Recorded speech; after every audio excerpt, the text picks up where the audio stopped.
গ্রাম মানে অনেক সুন্দর। শুধু আমাদের গ্রাম নয়, প্রত্যেকটা গ্রামই আসলে অনেক সুন্দর। আর গ্রামে থাকাটা হচ্ছে অন্যরকম একটা শান্তি। তো গ্রামে থাকার শান্তিটা শুধু গ্রামের মানুষেরাই জানে। গ্রামে আসলে সবকিছুই হাতের কাছেই পাওয়া যায়।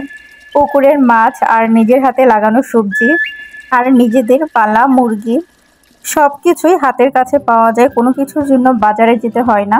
আর গ্রামে না আসলে কেউ কখনো গ্রামের সৌন্দর্য কি সেটা বুঝবেনই না। হ্যালো এভরিওয়ান, আসসালামু আলাইকুম, কেমন আছেন সবাই? আজকে দুপুরে কি কি রান্না করলাম আপনাদের সাথে শেয়ার করব।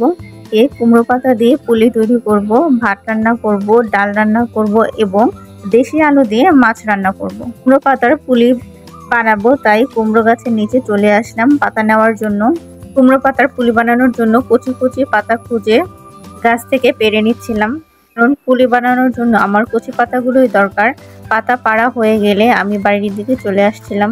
বাড়িতে এসে পাতাগুলো রেখে চুলায় আগুন দিয়ে দিলাম এবং প্রথমেই ভাত আর ডাল বসিয়ে দিলাম। আমি সবসময় আগে ভাত আর ডাল রান্না করি, কারণ ভাত আর ডাল চুলায় বসিয়ে অন্যান্য গুলো যেমন তরকারি, মাছ এগুলো কেটে নিই।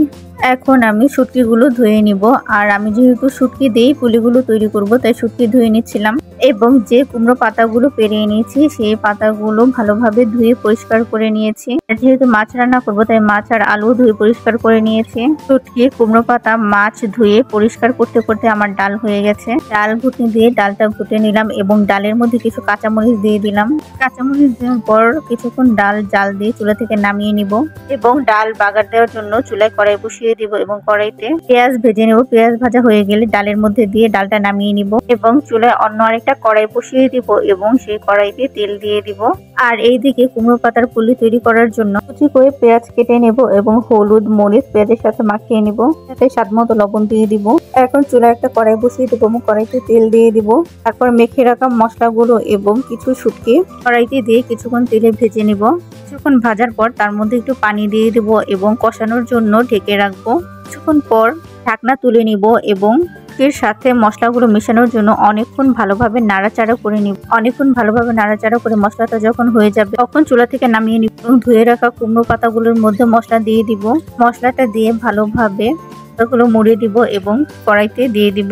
পাতাগুলো ভালোভাবে মুড়ে দিলে মশলাগুলো ভাজার সময় বের হয়ে যাবে, তাই পাতাগুলো ভালোভাবে মুড়ে কড়াইতে তেলের মধ্যে দিয়ে দিতে হবে। পুলিগুলো কিছুক্ষণ কড়াইতে ভেজে অন্য পাশ উল্টে দিব। এইভাবে কিছুক্ষণ ভেজে পুলিগুলো হয়ে গেলে চুলা থেকে নামিয়ে নিব এবং মাছগুলো মশলার সাথে মেখে নিব এবং কড়াইতে তেলের মধ্যে গুলো দিয়ে দিব।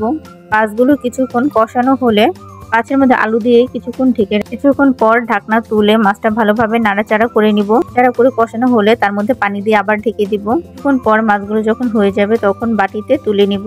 আজকের সবকিছুই অনেক মজা হয়েছে, কিন্তু সব থেকে কুমড়ো পাতার পুলিটা অনেক বেশি মজা হয়েছে।